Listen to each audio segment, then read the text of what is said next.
Well, hello everyone. Thank you so much for joining us in our weekly study. Last week we took a little side journey down a special verse in Psalm that I hope you enjoyed a little bit.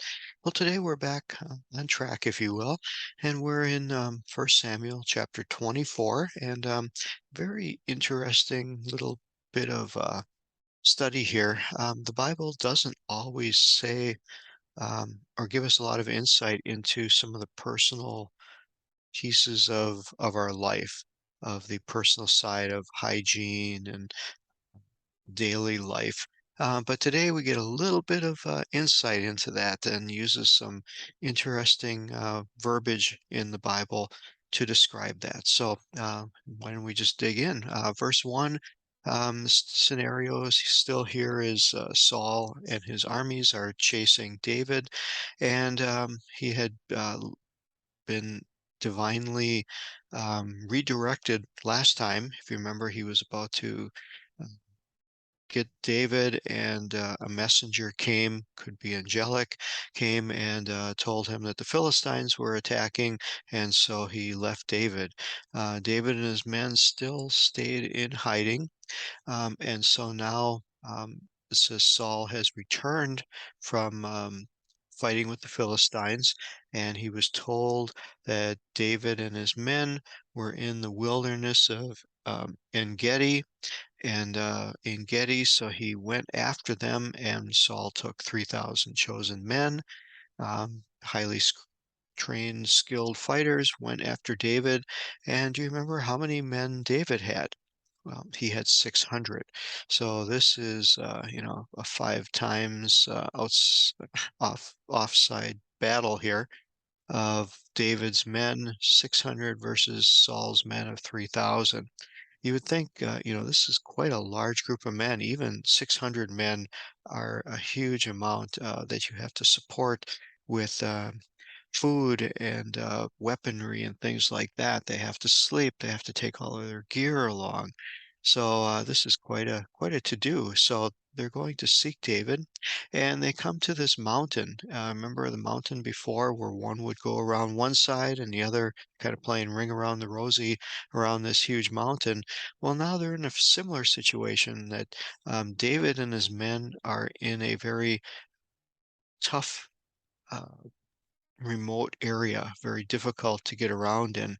And if you do a little surfing on, pictures that are available on some of these mountains, they are very formidable. They're very difficult, sheer rock faces in some places, and very difficult to climb. And they're filled with caverns and caves and rocky crests. And so this is the type of situation that they're in, although it had to have, some grazing here because it uses some words here of the wild goats.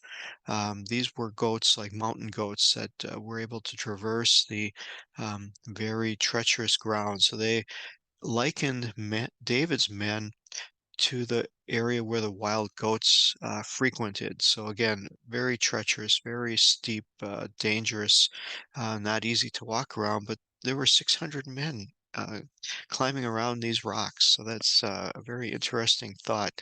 And as they were going through, they found a cave. Called here a sheep cote for the sheep fold. This was a cave that the shepherds would take their flocks into. So again, the understanding that this was a very large area where you could get hundreds of sheep into it for protection for the night. And so David and his men, it doesn't say all of them, but we assume a good majority of them went inside this cave, and so they went in. But something else happened. Here comes King Saul, and King Saul went into the cave. And here's where it gets very interesting. We look at the words here. Me'arah for the cave, Vayavo went in, Shaul is the name of Saul, but then it comes to what's translated here to attend to his needs. In other versions, like the King James, it will use a very interesting euphemism. It says that he covered his feet. And of course, we all kind of start to get the understanding that Saul went in here to relieve himself. He had to go to the bathroom and he had to go number two to go in. And so, in order to maintain his royal dignity, he didn't want to go to the bathroom in front of his men. So, he went into this cave to do his royal duty. But here is what's interesting here as we look at this word that's translated as attend. It is a Samic kaf, and it's I think pronounced here. It says transliteration of kakach, but it's really sakach. And so even to say the word kakach gives you little opportunity to giggle inside.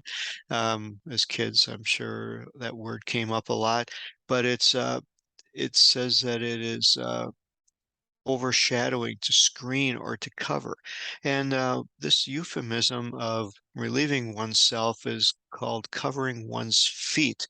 What it meant is, of course, and here we have the covering. This next word is comes from ragal, and it is raglav, which is to cover his feet. And so that just means that, you removed your garment and it fell down over your feet, and your feet were covered by your garment while you did your attended to your needs, as it says here. And so, very interesting that the Bible would give us a little bit of insight into this. And of course, we know it's during this time that David and his men were hiding in the cave. Their eyes were accustomed to the darkness. Saul's eyes were not accustomed to the darkness, so he couldn't see what was in there, and he went in by himself. We'll pick up on that on this interesting potential for a encounter here. And but I want to give you a little bit of insight as to just, it could have just said Saul went into a cave, but it gives the detail. It says that Saul went in, gives us an interesting look at some biblical words used to describe a private function in their life of going to the bathroom, and it keeps it in a context that is very interesting for us to see what life was like in that time frame.